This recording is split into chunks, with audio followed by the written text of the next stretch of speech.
Israel में Hezbollah के हमले में बहुत बड़ा बाल संहार हो गया है। स्टेडियम में रॉकेट विस्फोट की वजह से करीब 12 बच्चे मारे गए। तो सबसे पहले आपको इस बाल संहार को लेकर अभी की बड़ी ब्रेकिंग न्यूज दिखा रहे हैं। बड़ी खबर क्या है? इजरायल लौटते ही नेतन्याहू की इमरजेंसी मीटिंग। नेतन्याहू ने मस्द अल शम्स के बदले का आदेश दिया। लेबनान में बहुत बड़े हमले की तैयारी है। आईडीएफ ने अपने 6 एयर बेस को हमले के लिए एक्टिव किया। इजरायल के 36 लड़ाकू विमान हमले के लिए हाई अलर्ट पर। तो लेबनान में हिजबुल्लाह के लिए आने वाले घंटे कयामत हो सकते हैं, क्योंकि इजरायल के स्टेडियम में जो धमाका हुआ है उसमें उन बच्चों की मौत हुई है जिनकी उम्र 20 साल से कम थी।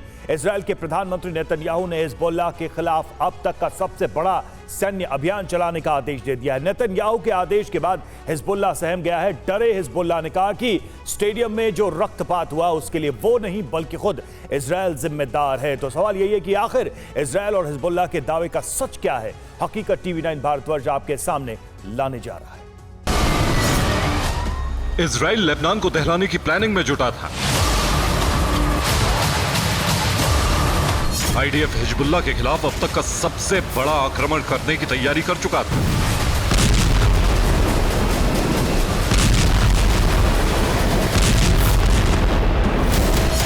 बस अमेरिका से नेतन्याहू की वापसी का इंतजार था।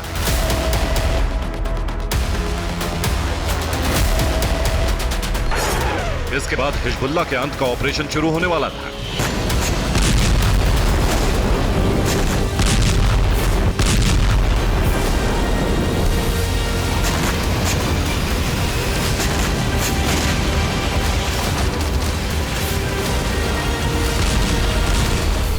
लेकिन हुआ इसका ठीक उल्टा।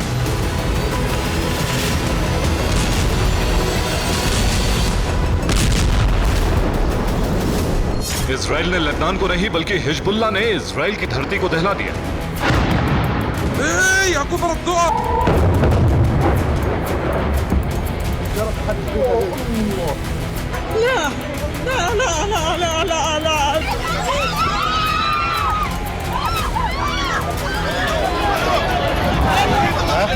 हिजबुल्लाह ने इजराइल के आधा दर्जन शहरों में 110 रॉकेट से विस्फोट कर दिया और इसी के साथ पूरे इजराइल में एक और बड़ा नरसंहार हो गया।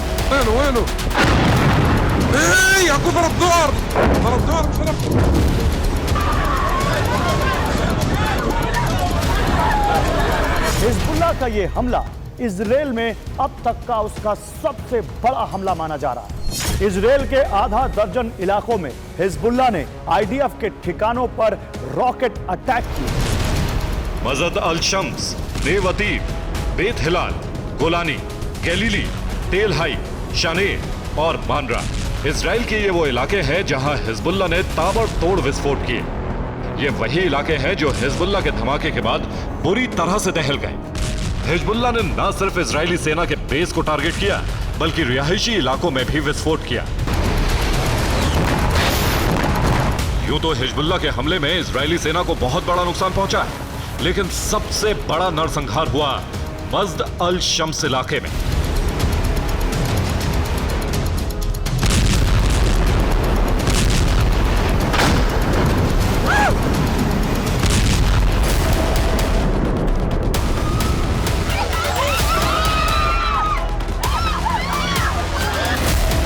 मस्द अल शम्स में जिस वक्त स्टेडियम में विस्फोट हुआ उस वक्त वहां बच्चे फुटबॉल खेल रहे थे। इन बच्चों की उम्र 10 से 20 साल के बीच में थी।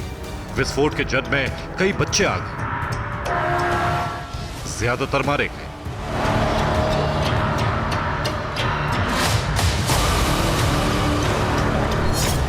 मस्द अल शम्स के मैदान में हुए विस्फोट में 1 दर्जन से ज्यादा लोग मारे गए। इनमें ज्यादातर बच्चे हैं। करीब 50 लोग घायल हैं। कई घायलों की हालत बहुत ही गंभीर है। ऐसे में मृतकों की संख्या बढ़ सकती है। मस्द अल शम्स में इस दर्दनाक बाल संहार से अरब के साथ साथ पूरी दुनिया दहल गई है। इजराइल का दावा है कि हिजबुल्लाह ने स्टेडियम पर फलक 1 मिसाइल से हमला किया। इसी के बाद बाल संहार हुआ, जबकि हिजबुल्लाह का दावा है कि स्टेडियम में कत्लेआम इजराइल की फेल इंटरसेप्ट मिसाइल की वजह से हुआ है।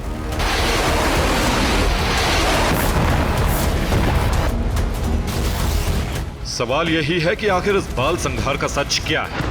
किसका दावा सही और किसका झूठ? हकीकत को सामने लाने के लिए टीवी 9 भारतवर्ष इस रक्तपात का 360 डिग्री पड़ताल करने जा रहा है।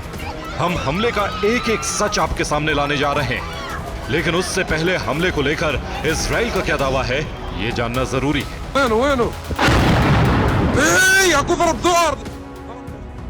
और इजराइल का दावा है कि हिजबुल्लाह ने एक के बाद एक चार बड़े रॉकेट हमले को अंजाम दिया। पहले हमले में हिजबुल्लाह के लड़ाकों ने दक्षिणी लेबनान के शेबा फार्म से 40 इजरायली धरती पर 40 रॉकेट दागे और इसके 25 मिनट बाद अटैक का दूसरा राउंड शुरू हुआ। इस बार हिजबुल्लाह ने इजरायली शहरों पर 30 रॉकेट दागे। तीसरे राउंड के दौरान हिजबुल्लाह ने इजराइल में 10 रॉकेट फायर किए और चौथे राउंड के अटैक में फलक 1 रॉकेट से हमला किया गया। इस बार हिजबुल्लाह ने इजराइल में 30 फलक 1 रॉकेट की बरसात की। इस तरह करीब 1.5 घंटे के अंदर ही हिजबुल्लाह ने इजराइल में 110 रॉकेट दाग दिए। स्टेडियम में जो विस्फोट हुआ, जो बाल संहार हुआ, उसको लेकर इजराइल का दावा है कि ये फलक 1 के कारण हुआ। तो सवाल यही है कि फलक 1 रॉकेट क्या है? इजराइल का दावा है कि ये रॉकेट ईरान की तरफ से दिया गया है, ईरान ने ही इसे हिजबुल्लाह को दिया। इसकी रेंज है 10 किलोमीटर, 113 किलो वजनी ये रॉकेट है और 50 किलो बारूद अपने साथ ले जाकर धमाका करता है। ये 3500 मीटर की ऊंचाई तक उड़ान भरकर फिर नीचे आता है।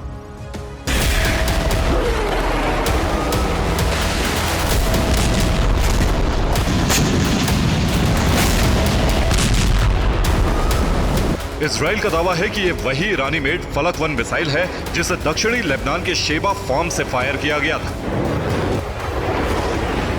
Hezbollah commander Ali Mohammad Yahya के आदेश के बाद फलक 1 रॉकेट लॉन्च किए गए। लिहाजा इजराइल इस रक्तपात का सबसे बड़ा गुनहगार Hezbollah commander Ali Mohammad Yahya को ही मान रहा है। मस्द अल शम्स में बाल संहार का यह दावा इजराइल का है। इजराइल हिजबुल्लाह को इसका दोषी मान रहा है, लेकिन हिजबुल्लाह स्टेडियम में रक्तपात को लेकर अपनी अलग थ्योरी सामने लेकर आ गया है।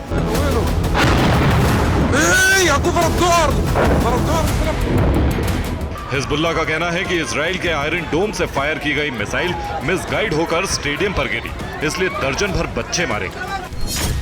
हिजबुल्लाह के मुताबिक उसने सबसे पहले गोलन हाइट्स पर 40 रॉकेट सॉल्वो फायर किए। इसे इंटरसेप्ट करने के लिए गोलन हाइट्स पर मौजूद Israeli air defence system active हुए। इजराइल ने 40 में से 30 रॉकेट इंटरसेप्ट कर लिए। 10 रॉकेट टारगेट को हिट करने में सफल रहे। इसके 25 मिनट बाद हिजबुल्लाह ने 30 रॉकेट फायर किए। इजराइल के आयरन डोम ने इनमें से भी 25 को हवा में तबाह कर दिया। इसके 1 घंटे बाद हिजबुल्लाह ने फिर 10 मिसाइल फायर की। इजराइल ने 9 रॉकेट को इंटरसेप्ट कर लिया। एक ही रॉकेट लक्ष्य तक पहुंच पाया। अब तक फायर किए गए ये सभी कत्यूशा रॉकेट थे। इसके 30 मिनट बाद हिजबुल्लाह के लड़ाकों ने 30 फलक 1 रॉकेट दागे। इन्हें इंटरसेप्ट करने के लिए इजराइल ने आयरन डोम से मिसाइलें दागी। हिजबुल्लाह का दावा है कि आयरन डोम से दागी गई मिसाइल मिसगाइड हो गई। मिसगाइड मिसाइल मस्द अल शम्स के स्टेडियम में जाकर गिरी और इसी के साथ बहुत बड़ी तबाही हो गई।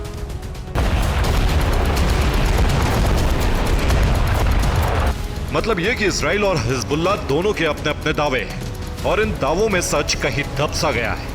इस बाबत मस्द अल शम्स नरसंहार की जांच कर रही एजेंसियों से जुड़े सूत्रों का दावा है कि असल में रक्तपात हिजबुल्लाह ने ही किया है।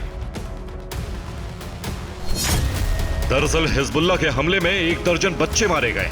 जिस बाल संहार की पूरी दुनिया में आलोचना हो रही, यहां तक कि लेबनान की सरकार और रूस ने भी इसकी निंदा की है। ऐसे में बैकफुट पर आए हिजबुल्लाह ने अपनी थ्योरी जारी कर आरोप इजराइल पर ही मढ़ दिया है। माना जा रहा है कि आज रात इजराइल मस्द अल शम्स में बाल संहार का हिजबुल्लाह से बदला लेने जा रहा है। इस बार इजराइल लेबनान में गाजा जैसा ही ऑपरेशन शुरू करने जा रहा है। इजराइल में हिजबुल्लाह ने यह बाल संहार उस दिन किया जिस दिन ईरान के नए राष्ट्रपति मसूद पेज़ेश्कियान ने शपथ ली। पेज़ेश्कियान के शपथ लेने के साथ ही ईरानी विदेश मंत्रालय ने इजराइल को धमकी देते हुए कहा है कि अगर लेबनान में गाजा जैसा ऑपरेशन शुरू हुआ तो इसका अंजाम बहुत भयावह होगा। हालांकि ईरान की इस धमकी का असर इजराइल और अमेरिका पर पड़ेगा, इसकी संभावना ना के बराबर है।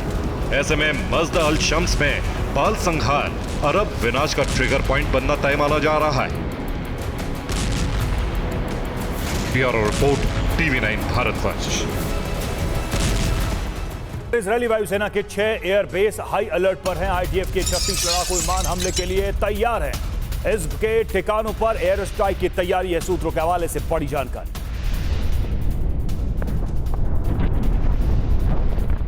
और अब बात रूस की, तो रूस में नौसेना दिवस मनाया गया, लेकिन जिस वक्त रूसी डिफेंस नेवी डे की तैयारी कर रहा था, उसी दौरान बैरेंट्स सी के पास मौजूद रूसी नौसेना का सबसे बड़ा एयरबेस यूक्रेनी ड्रोन के ताबड़तोड़ हमलों से दहल उठा। वहां मौजूद दर्जनों लड़ाकू विमान और बॉम्बर ड्रोन हमले में राख हो गए थे।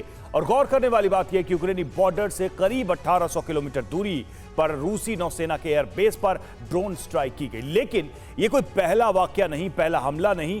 बीते 2 दिनों में यूक्रेन ने पुतिन के 4 एयरबेस भस्म कर दिए हैं। आखिर कैसे, देखिए इस रिपोर्ट। 2 दिन 4 रूसी एयरबेस पर अटैक।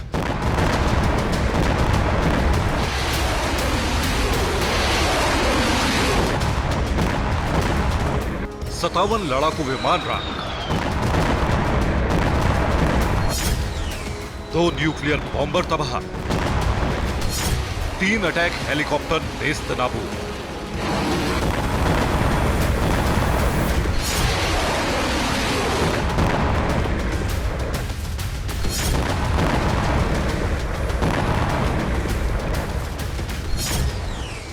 यूक्रेन का बारूदी इंतकाम इतना विध्वंसक होगा, इस कदर रूसी ब्रिगेड का डिफेंस धराशायी होगा, इसका अंदाजा किसी को नहीं था।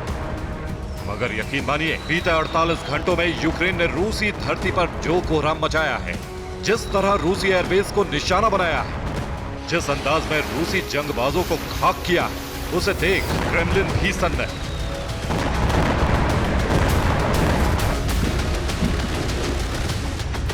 रूसी नेवी डे की पूर्व संध्या यानी 27 जुलाई की शाम रूस के एक और एयरबेस पर हमला किया गया, वो भी कामिकाज़ी ड्रोन के जरिए।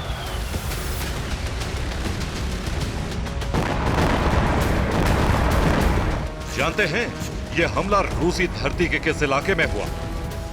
यूक्रेनी बॉर्डर से करीब 1800 किलोमीटर दूर रूस के मरमंस्क प्रांत में मौजूद ओलंका एयरबेस पर, जो रूस की कोला खाड़ी के पास मौजूद है। इतना ही नहीं, रूसी नौसेना के ओलंका एयरबेस से महज 92 किलोमीटर की दूरी पर कोला पेनिनसुला का एटमी सेंटर भी बना हुआ है। आपको बता दें कि मरमंस्क प्रांत में मौजूद ओलंका बेस रूसी नौसेना का सबसे बड़ा नेवल बेस भी है। यहीं से रूसी डिफेंस बैरेंट्स सी से लेकर आर्कटिक रीजन तक की निगरानी करता है। मगर सवाल खड़ा होता है कि यूक्रेनी बॉर्डर से करीब 1800 किलोमीटर दूर रूस के इस ठिकाने पर ड्रोन स्ट्राइक कैसे की गई? कैसे ओलंका एयरबेस को ड्रोन हमलों में तहस नहस किया गया? तो आपको बता दें कि ओलंका एयरबेस पर यूक्रेन की मिलिट्री इंटेलिजेंस एजेंसी ने हमले को अंजाम दिया। मरमंस्क में मौजूद यूक्रेनी एजेंट के जरिए ड्रोन अटैक किया गया।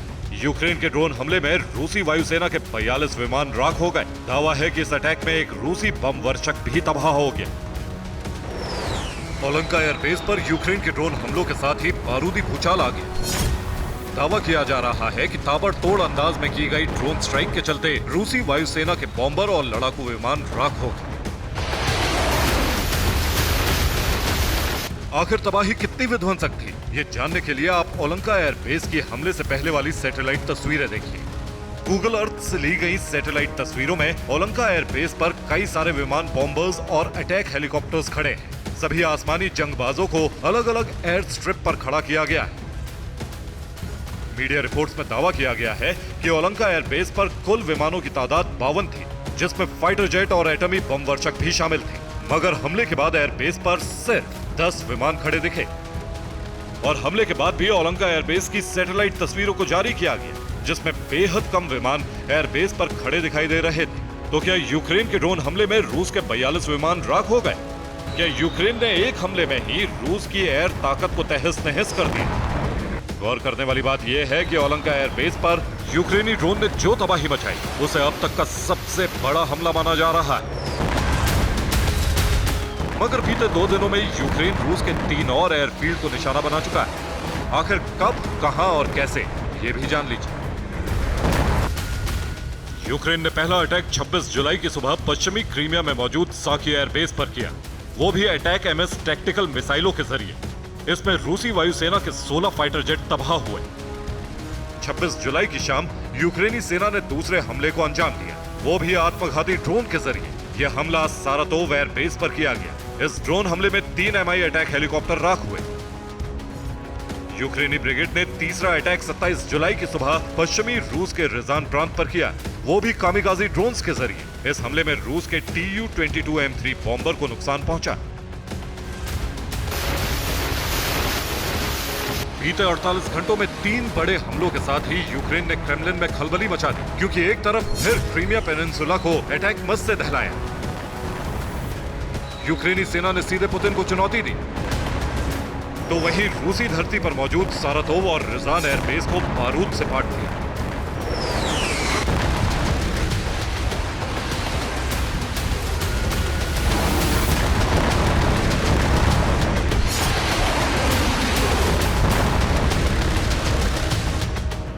इन हमलों के बाद रूस ने पूर्वी इलाकों में एटमी बॉम्बर को एक्टिव कर दिया। वहीं ब्लैक सी में रूस के समुद्री जंगबाजों की हलचल तेज हो गई। दावा तो यहां तक किया जा रहा है कि यूक्रेन के हमलों पर लगाम लगाने के लिए रूसी नौसेना ने अजोव सागर से जंगी बेड़ों को भी क्रीमिया पोर्ट के आसपास तैनात किया, ताकि अब अगर यूक्रेन अटैक करे तो उसका जवाब यूक्रेनी पोर्ट सिटी पर हमले से दिया जाए।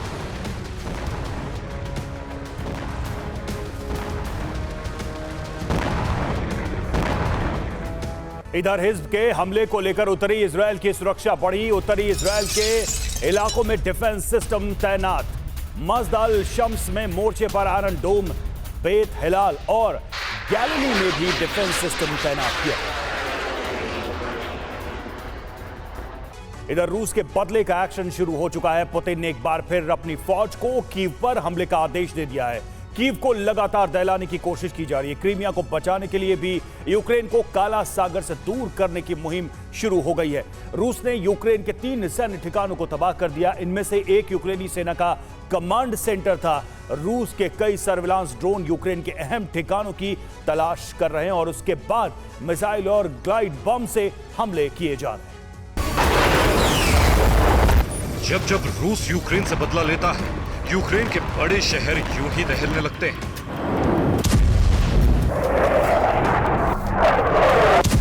ये पुतिन के इंतकाम की आग है जो यूक्रेन के शहरों को जलाने लगी।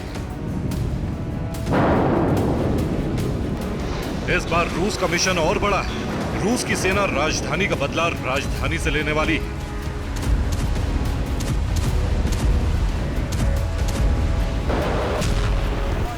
यानी मॉस्को में अटैक का बदला कीव से लिया जा रहा है और क्रीमिया का बदला यूक्रेन के समंदर किनारे मौजूद शहरों से।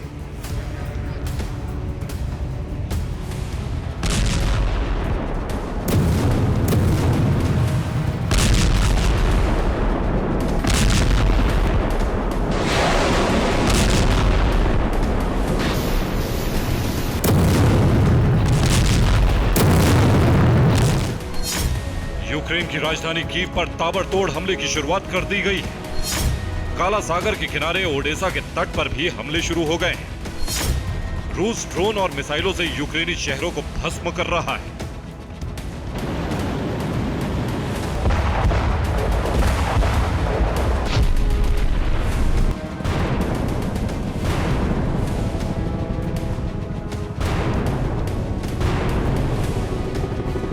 शनिवार को यूक्रेन के आसमान में 3 सर्विलांस ड्रोन एक खास इलाके में चक्कर लगा रहे थे।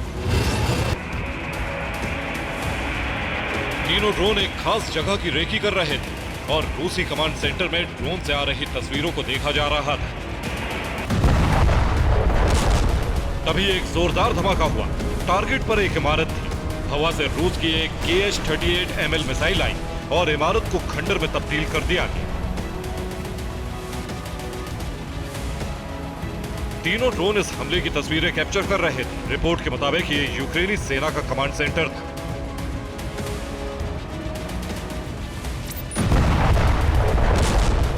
सूमी इलाके में भी 2 यूक्रेनी ठिकाने को भस्म कर दिया गया। यहां रूस ने FAB 500 बम का इस्तेमाल किया। 500 किलो के इन बमों से जोरदार धमाके हुए।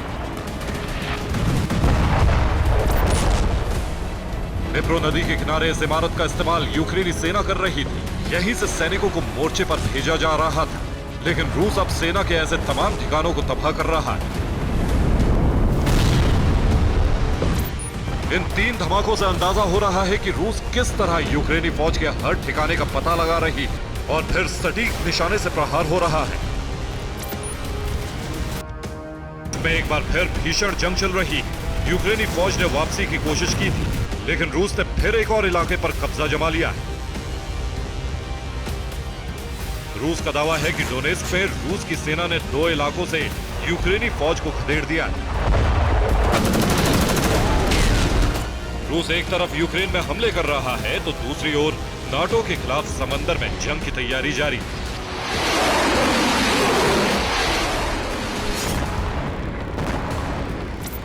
रूस की नेवी डे परेड पर न सिर्फ रूसी नौसेना ने शक्ति प्रदर्शन किया, बल्कि चीन के युद्धपोत की मौजूदगी से यह संदेश भी दिया गया कि अब नाटो के खिलाफ रूस अकेला नहीं।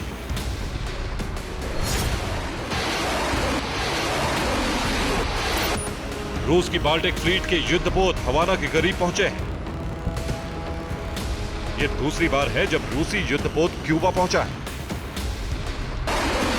भौगोलिक लिहाज से क्यूबा अमेरिका की वो कमजोर नस है जिसे दबाते ही सुपर पावर तिलमिलाने के साथ ही बैकफुट पर आ जाता है।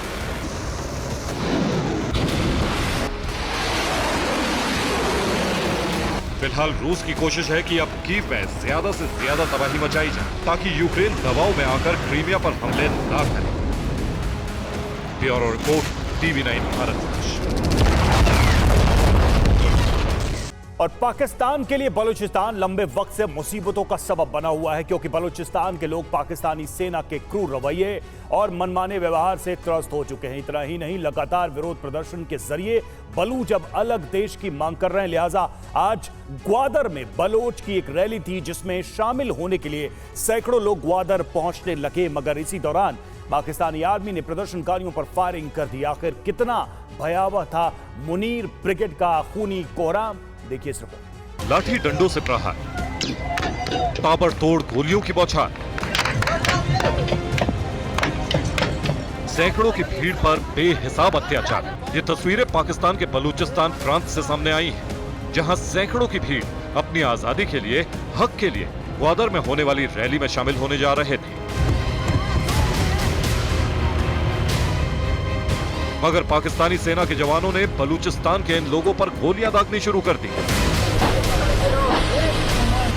कईयों को जबरन गिरफ्तार कर लिया तो कईयों पर बेहिसाब लाठियां बरसाई गई।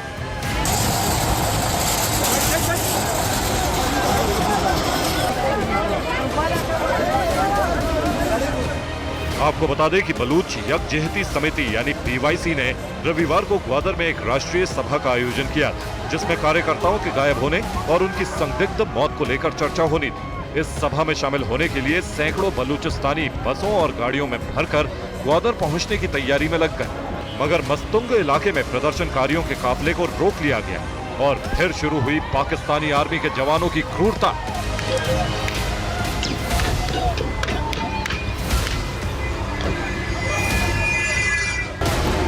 BYC का आरोप है कि पाकिस्तानी सेना ने ग्वादर की ओर जाने वाली बसों और वाहनों पर गोलीबारी की और उनकी खिड़कियां तोड़ दी। आरोप यह भी लगाया गया कि सुरक्षा बलों ने कई निर्दोष लोगों को किडनैप कर लिया और मोबाइल नेटवर्क सर्विसेज तक को बाधित किया। बलूचिस्तान पाकिस्तान का सबसे बड़ा सूबा है। अफगानिस्तान से पाकिस्तान की सबसे लंबी सीमा बलूचिस्तान से ही लगती है और यही पाकिस्तान के खिलाफ सबसे बड़ा विद्रोह शुरू हो गया, जो शहबाज शरीफ और आसिम मुनीर के लिए खतरे की घंटी है। Bureau report, TV9 Bharatvarsh. Stadium में हिजबुल्लाह के हमले के बाद इजरायल हिजबुल्लाह के ठिकानों पर बड़ा हमला करने की तैयारी में है। इजरायल के प्रधानमंत्री बेंजामिन नेतन्याहू अमेरिका दौरा बीच में छोड़कर वापस आ चुके हैं। कहा जा रहा है कि इजरायल लंबे युद्ध की तैयारी कर रहा है। अगर ऐसा हुआ तो इजरायल एक बड़े संकट में घिर सकता है। जहां एक तरफ हमास से युद्ध में उलझा है, वहीं अब हिजबुल्लाह से भी जंग होने का अंदेशा है। उधर हूती ने भी हुंकार भरी है, यानी अरब में खौफनाक युद्ध कभी भी शुरू हो सकता है। जिसमें अमेरिका उतरा तो तीसरे विश्व युद्ध की आशंका तेज हो सकती है।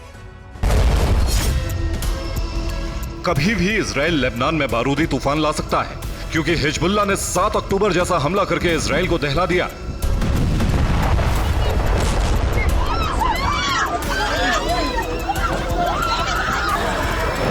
अब बारी इजराइल की कि वो हिजबुल्लाह का हमास जैसा अंजाम करके दुनिया को बता दे कि इजराइल अपने दुश्मनों को आखिर तक बख्शता नहीं।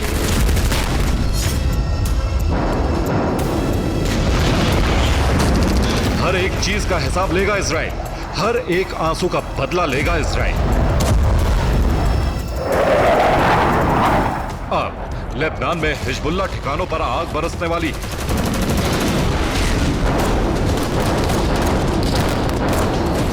क्योंकि बेंजामिन नेतन्याहू अमेरिका दौरा छोड़कर इजराइल लौट चुके हैं। इसका सीधा मतलब है कि कुछ घंटों में कुछ बड़ा होने वाला है।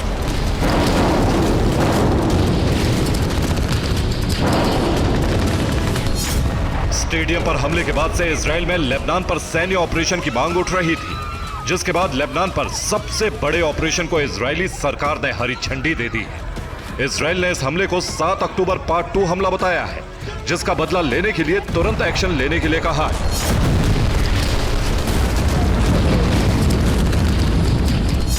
इजराइल का यह नियम है कि अगर किसी प्रॉक्सी ऑपरेशन में किसी नागरिक की जान जाती है तो इसका बदला तुरंत और खौफनाक तरीके से लिया जाएगा। हिजबुल्लाह के हमले में 12 बच्चों की मौत हुई है, 30 से ज्यादा लोग घायल हुए हैं और इसीलिए इजराइल हिजबुल्लाह को खाक में मिला देना चाहता है।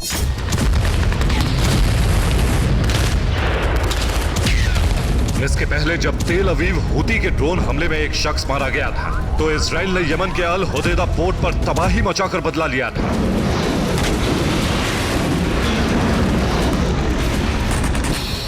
इस बार 12 मासूमों की जान गई है। इजराइल लेबनान में तबाही का जलजला ला देगा। इसके लिए बड़े स्तर पर तैयारी की जा रही है। इजरायली सरकार गाजा की तरह ऑपरेशन करने जा रही है और इसके लिए ब्लूप्रिंट तैयार किया जा रहा है। स्टेडियम पर तुरंत हमले के बाद पीएम नेतन्याहू, सेना प्रमुख और रक्षा मंत्री की आपात बैठक हुई। अब सवाल उठ रहा है कि क्या आज की रात इजराइल बमबारी करेगा या फिर गाजा की तरह ग्राउंड ऑपरेशन शुरू करेगा।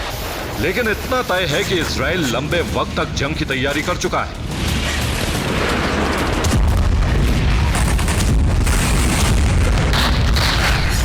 इजराइल की तरफ से जो बयान आ रहे हैं वो बता रहे हैं कि इजराइल कितने बड़े विनाश की तैयारी कर रहा है।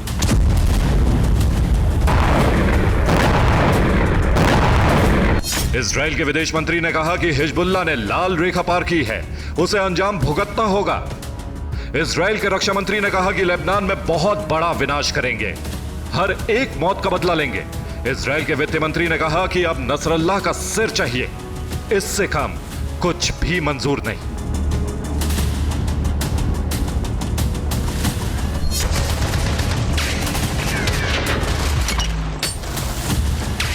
स्टेडियम संघार के बाद अब लेबनान में भी गाजा से भी भीषण जंग होनी तय है।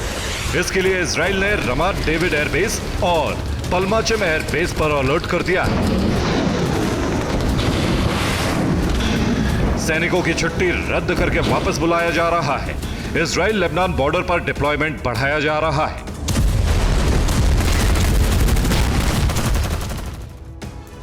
तो इजराइल विध्वंसक प्रतिशोध लेगा, इसके पीछे की वजह समझ लीजिए। पहली वजह है हिजबुल्लाह ने 7 अक्टूबर जैसा हमला करके इजराइल को दहलाया है। दूसरी वजह, इजराइल हिजबुल्लाह को दोबारा हमले का मौका नहीं देना चाहता। तीसरी वजह, इजराइल ने बॉर्डर पर टैंक और मिसाइलों की तैनाती कर दी है।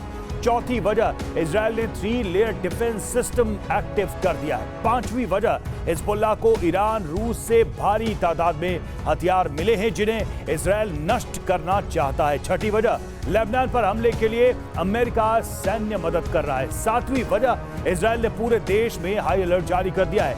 आठवीं वजह, अमेरिका दौरा छोड़कर नेतन्याहू इजराइल लौट आए और इमरजेंसी मीटिंग में हमले का फरमान जारी कर दिया।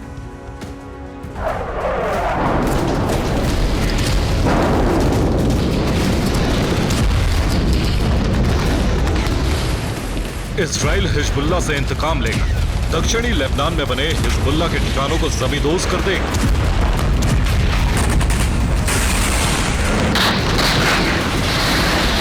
साथ ही इजराइल ने मोसाद को हिजबुल्लाह की टॉप लीडरशिप को खत्म करने का जिम्मा दिया।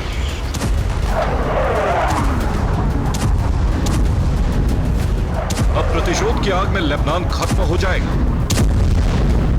लेकिन इससे पहले हिजबुल्लाह ने इजराइल को दहला दिया था। दरअसल हिजबुल्लाह ने स्टेडियम पर हमला करके राडवान फोर्स के 4 कमांडर की मौत का बदला लिया। जिस वक्त इजराइल ने हिजबुल्लाह के 4 कमांडर को मारा, उसके 2 घंटे बाद ही हिजबुल्लाह ने हमला कर दिया।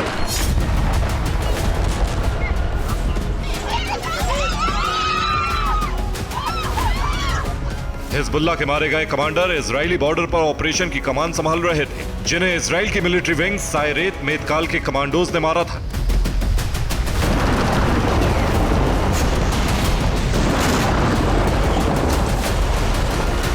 अब कहा जा रहा है कि अब यह जंग हिजबुल्लाह की राडवान यूनिट और इजरायली मिलिट्री विंग सायरेत मेतकाल के बीच हो चुकी है।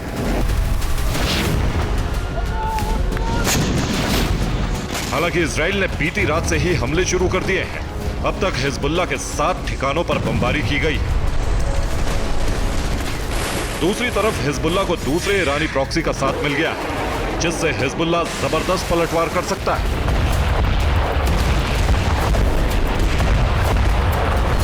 ऐसे में इजराइल को 3 मोर्चों पर जंग लड़नी पड़ेगी। गाजा में हमास के साथ युद्ध चल रहा है, लेबनान में हिजबुल्लाह के साथ जंग जारी है, जबकि लाल सागर में हूती के साथ बड़ा युद्ध कभी भी हो सकता है। वैसे भी इराक और सीरिया में ईरानी प्रॉक्सी लगातार हमले कर रहे हैं।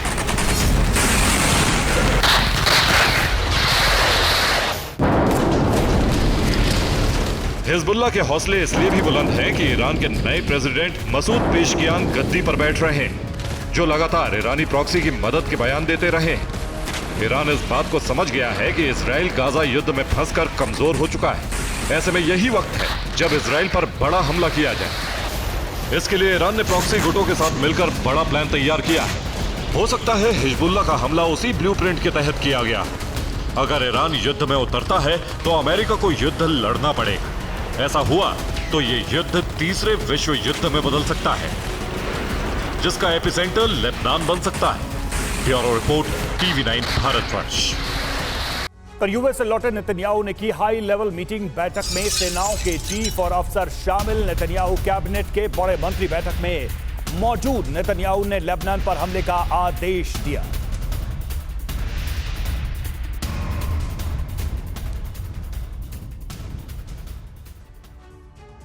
हमास को खत्म करने के लिए इजराइल ने गाजा को खंडहर बना दिया, लेकिन अब हिजबुल्लाह से जंग में इजराइल को भी भारी नुकसान उठाना पड़ रहा है। हिजबुल्लाह चीफ नसरुल्लाह धर्म के नाम पर इस्लामिक संगठनों को एकजुट कर रहा है, जिसकी वजह से इजराइल के खिलाफ एक बड़े अभियान की शुरुआत हो सकती है। जंग में कई संगठनों के अलावा ईरान के एंट्री भी तय मानी जा रही है। ईरान के साथ अब प्रॉक्सी संगठनों को रूस और चीन जैसे देशों से मदद मिल रही है। इसलिए माना जा रहा है कि यह युद्ध भविष्य में कई देशों के बीच की जंग में तब्दील होगा और इजराइल से भी विश्व युद्ध की शुरुआत होगी।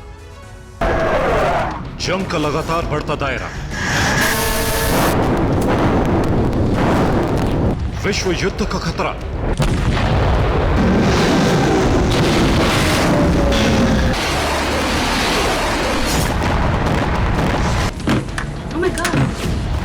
पहले गाजा, फिर यमन, फिर लेबनान और अब अरब देशों में संग्राम की शुरुआत तो सिर्फ हमास और इजराइल के बीच शुरू हुई। लेकिन अब हिजबुल्लाह, हूती और कई ईरानी प्रॉक्सी संगठन इस युद्ध में शामिल हो चुके हैं। इस्लामिक संगठन अल अक्सा के नाम पर एकजुट हो रहे हैं।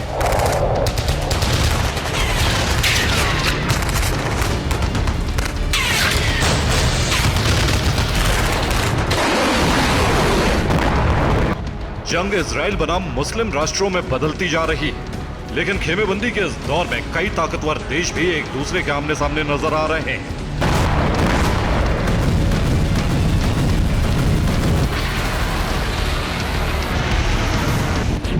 ईरान के खेमे में रूस, चीन, नॉर्थ कोरिया और तुर्की जैसे देश हैं, तो वहीं इजराइल का साथ दे रहा है अमेरिका। अमेरिका की वजह से सऊदी अरब, यूएई, बहरीन और ओमान जैसे देश इजराइल के साथ हैं। धर्म के नाम पर एकजुट होते इस्लामिक संगठन और इजराइल ईरान के नाम बंट रही दुनिया की वजह से आशंका है कि यह जंग विश्व युद्ध में बदल सकती है।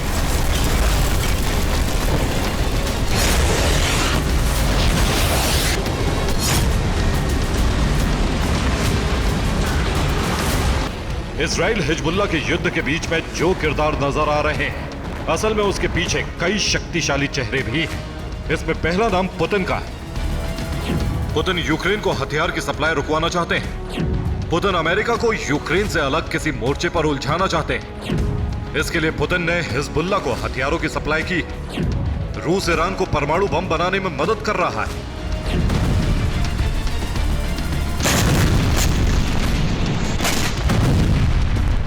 पिछले 2 वर्षों से चीन भी अरब देशों में दबदबा बढ़ाने की जी तोड़ कोशिश कर रहा है। इसलिए जिनपिंग भी इजराइल और हिजबुल्लाह के युद्ध में दिलचस्पी ले रहे हैं।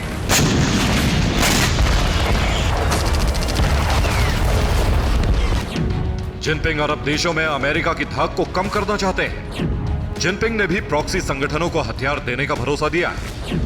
मिडिल ईस्ट और अरब देशों में चीन अपने व्यापार को बढ़ाना चाहता है। पुतिन और जिनपिंग जो चाहते हैं अमेरिका उसे कभी कामयाब नहीं होने देगा। यही वजह है कि जल्द ही इस युद्ध में अमेरिका और रूस के घातक हथियारों का इस्तेमाल दिखेगा।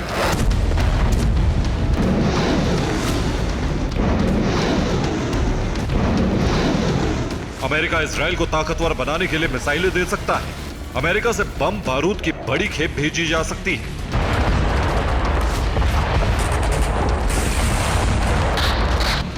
शक्तिशाली देशों की तस्वीर तो साफ है, लेकिन अरब भी अब 2 हिस्से में बढ़ चुका है।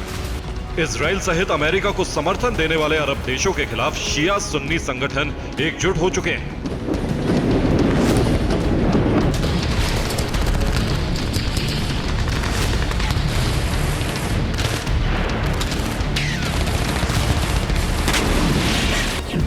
लेबनान से हिजबुल्लाह, यमन से हूती, पाकिस्तान से जैनबिया ब्रिगेड, अफगानिस्तान से फातमिया ब्रिगेड, इराक से कैतब हिजबुल्लाह, इराक से ही इस्लामिक रेजिस्टेंस इराक का अल हशद अल शाबी, इराक की पॉपुलर मोबिलाइजेशन फोर्सेस, इराक और सीरिया में सक्रिय असैब अहल अल हक, सीरिया से चलने वाला हराक हिजबुल्लाह अल नुजाबा, इराक और सीरिया में सक्रिय अशाब अल कहाफ और इराक सीरिया से ही कासिम अल जाबरिन। ये सभी शिया मिलिटेंट संगठन हैं। इसके अलावा गाजा से चलने वाला हमास, पीआईजे, सीरिया से चलने वाला अल शबाब, इराक से चलने वाला अल कायदा इस्लामिक मगरिब, माली से चलने वाला अंसार दीन जैसे सुन्नी मिलिटेंट संगठन भी हिजबुल्लाह के साथ एकजुट होकर इजराइल पर हमलों की तैयारी में है।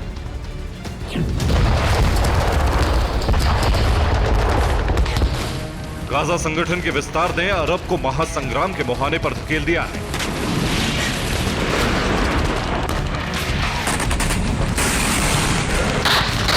और इन संगठनों ने एकजुट होकर इजराइल पर हमले किए तो एटमी युद्ध तय माना जा रहा है।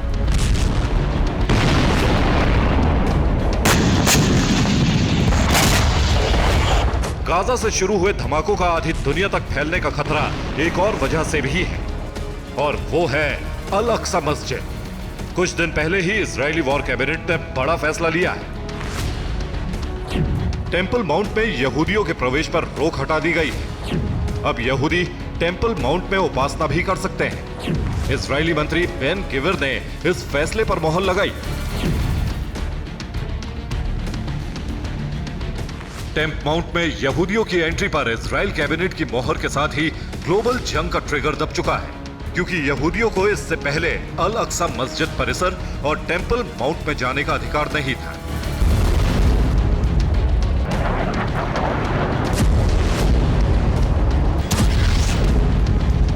ये यरूशलेम की अल अक्सा मस्जिद है, जिसे इस्लाम में मक्का और मदीना के बाद तीसरा सबसे पवित्र स्थल बताया गया है, और इसी 2 एकड़ के परिसर में यहूदियों का टेंपल माउंट भी है। लेकिन अब सिर्फ इसकी एक दीवार बची है, जिसे वेस्ट वॉल या वेलिंग वॉल कहा जाता है, और ये यहूदियों के लिए सबसे पवित्र जगह है। इससे पहले इजराइल या फिर दुनिया भर में मौजूद तमाम यहूदी वेस्ट वॉल या वेलिंग वॉल के पास खड़े होकर उपासना करते थे। यहूदियों के टेंपल माउंट के भीतर जाने पर पाबंदी थी।